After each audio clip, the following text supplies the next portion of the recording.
Good morning friends and welcome to the pre-market view. We've seen sharp cuts across the global markets after the minutes of the Fed revealed that the members' opinion is divided on the extent and the timing of the stimulus that can be provided to the markets, and currently the stimulus which is being provided in the form of $85 billion of bond buying could come under threat. After this, we have seen a sell-off across the asset classes led by equities, which were down anywhere from 0.5 to almost about 1.5%. Also, we have seen sell-off in the gold, silver and most of the other industrial metals. In fact, the gold prices have gone down to 7-month lowest level. Even when we look at the Asian markets, most of the markets are showing some weakness. And in terms of flows, friends, FIs were net buyers in the cash market to the tune of about 374 odd crore.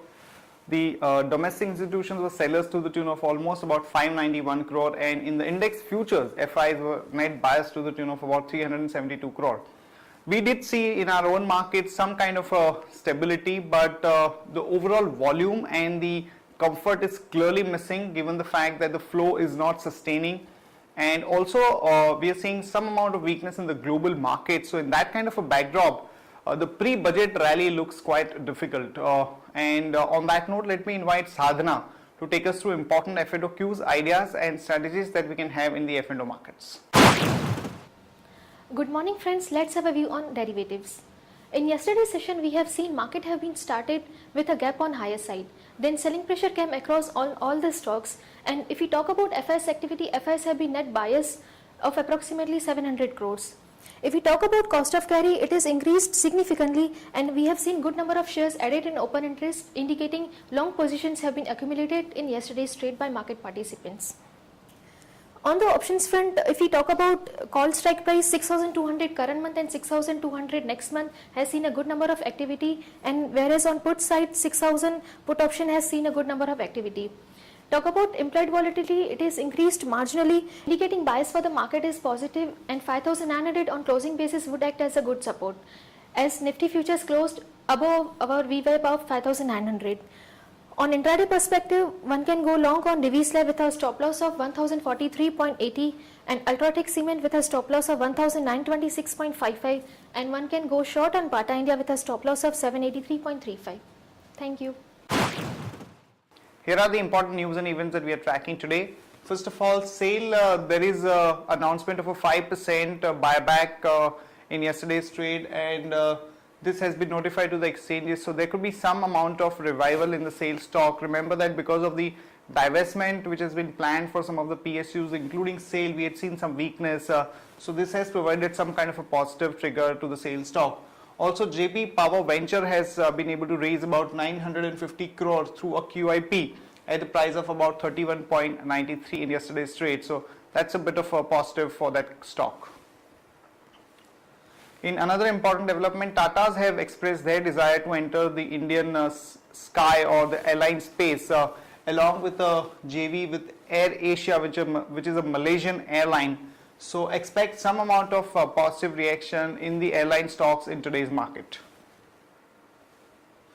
Budget session of the Parliament is going to start today, and though it is going to be stormy, there are certain important bills which could be tabled, and depending upon how the Parliament functions, the fate of these bills will be known. Particularly the important ones from the stock market point of view are the companies bill, also the fact that the diesel price hike has been done, so how the Parliament negotiates or deals with that issue is something that we will be watching out for.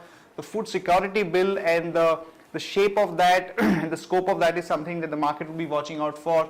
The FDI multi-brand retail, though, has been cleared by the Lok Sabha, some part has to be discussed and finalized, so this is something that the market will be watching out for. And also the fact that the banking license guidelines could be out by the end of this month. What kind of discussion takes place on that in the Parliament is something that the market would be watching out for. Hindalco, some positive news as the Novelis has been able to negotiate a slightly lower rate for their existing loan to the tune of about 2.75 points, and this would be positive for Hindalco, so one can go long on it with a stop loss of 110 and a target of about 115 to about 118. ONGC along with BPCL and Mitsui of Japan would be investing close to about 1 billion to set up a 5 million ton LNG terminal at Mangalore in Karnataka, and also ONGC is looking at buying Videocon's stake in the Mozambique oil and gas field. So one can go long on ONGC with a stop loss of 322 and a target of about 339 to about 345. NTPC, finally the cabinet committee has given a go ahead to its 12,000 crore power plant in Karanpura, which was stuck for a long time. So some relief for NTPC. So one can go long there with a stop loss of 149 and a target of about 156 to about 159. R Power, there are reports that its Dadri plant has hit a roadblock because of the clearances not being given to it for a long time. So one can go short on R Power with a stop loss of 82.75 and a target of about 78 to about 76. That's it from all of us, friends. Have a nice trading session and see you tomorrow at the same time.